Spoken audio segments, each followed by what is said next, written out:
강원 브리핑입니다. 18일 철원 지역 최저기온이 영하 21.2도를 기록하는 등 도내 대부분 지역이 올겨울 들어 가장 낮은 기온을 나타냈습니다. 창원지방기상청은 18일 한반도 북쪽에서 찬 공기가 유입되면서 동해안을 제외한 내륙과 산지에 한파특보가 내려졌다고 밝혔습니다.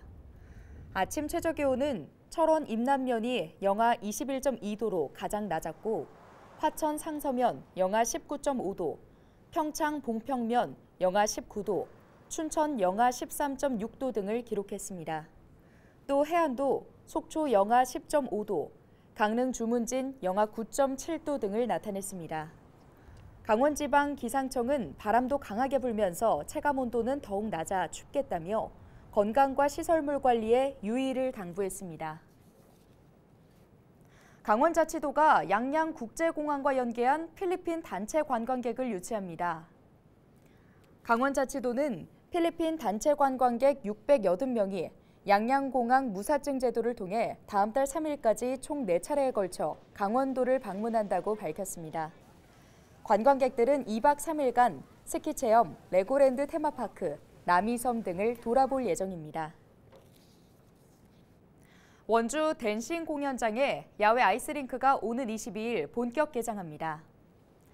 야외 아이스링크는 오는 22일 오후 3시 30분에 열리는 개장 축하 공연 이후 이용할 수 있으며 만 3세 이상의 원주 시민이면 누구나 입장할 수 있습니다.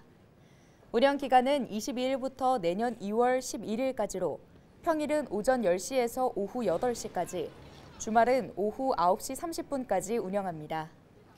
아이스링크는 일반존과 키즈존으로 구분해 운영하고 키즈존의 경우 어린이 안전을 위해 썰매장으로 운영하고 반드시 보호자가 동반해야 됩니다. 0.7명, 한국의 합계 출산율이죠. 예상을 뛰어넘는 저출산 속도에 우리 사회 곳곳에서 인구 절벽의 현실이 드러나고 있습니다. 병역 자원이 줄어들면서 군대에도 비상이 걸렸는데요.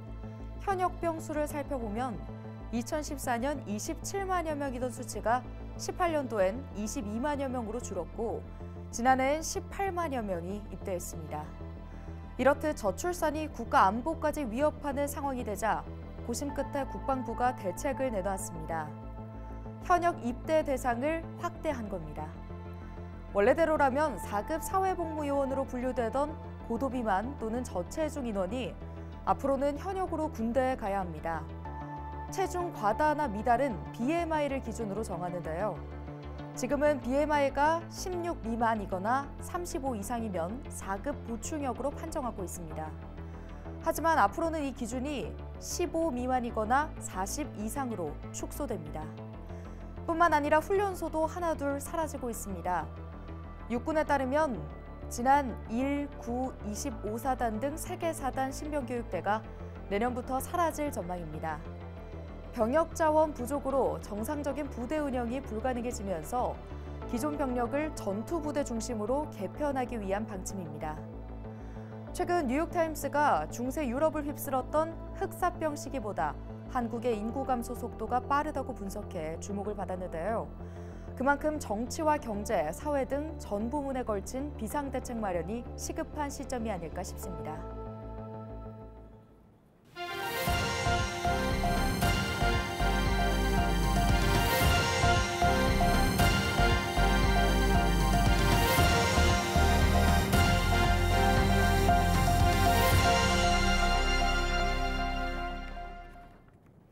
원주시가 오는 22일부터 29일까지 2024년 상반기 직접 일자리 사업 참여자를 모집합니다.